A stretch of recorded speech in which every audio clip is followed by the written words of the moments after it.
I'm So Not Over You by Kosoko Jackson is a hilariously written, easy-to-follow story that tells the tale of 23-year-old aspiring journalist Kian Andrews, who, over the course of the novel, realizes that he's not over his charming, irresistibly handsome ex-boyfriend, Hudson Rivers.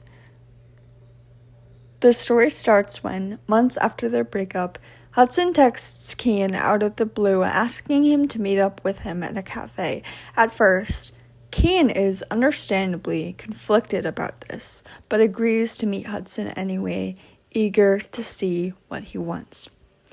And it's not what Kian is expecting. Throughout their impromptu meeting at the cafe, Kian learns that Hudson's been lying to his parents for months about their breakup, admitting that he never told them they were over, leading them to be under the impression that he and Kian were still very much together. This then prompts Hudson to ask a favor of Kian,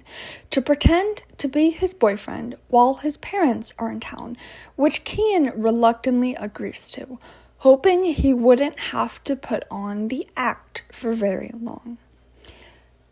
But things only spiral from there, because the dinner doesn't go as planned, and suddenly, Kian ends up finding himself as Hudson's +1 to his cousin's wedding, Georgia's wedding of the season. And if Kian agrees to go, he'll help Hudson, who's part of one of the wealthiest families where reputation is everything, preserve appearances, and get the opportunity to hopefully get his big break in the media industry and propel him into the journalism career he's always wanted.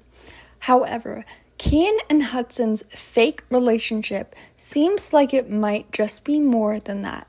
where both men are forced to confront their feelings for each other and deal with the complexities of their relationship head on, leading both men to realize that perhaps they're not as over each other as they initially thought.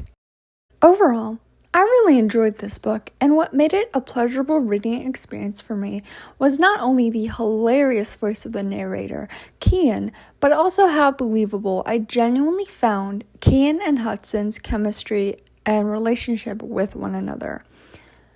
I'm not gonna lie. I went into this book not really knowing what to expect, but I was pleasantly surprised by how much I enjoyed this read. I really appreciated the humor, all the various pop culture references, and, even more so, how it didn't sugarcoat and water down the rather serious themes that this novel explores.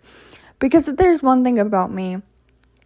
it's that I love a novel that digs deep and really explores serious, complicated issues, and this book did not disappoint in that department. Overall, I'd rate this book 4 out of 5 stars and would highly recommend anyone check it out for themselves if they're looking to escape into a hilariously written romance about what it means to truly not be over your ex and the complicated emotions that surround still having feelings for them and what getting back together with them, regardless of if it's for the short term or long term, really looks like.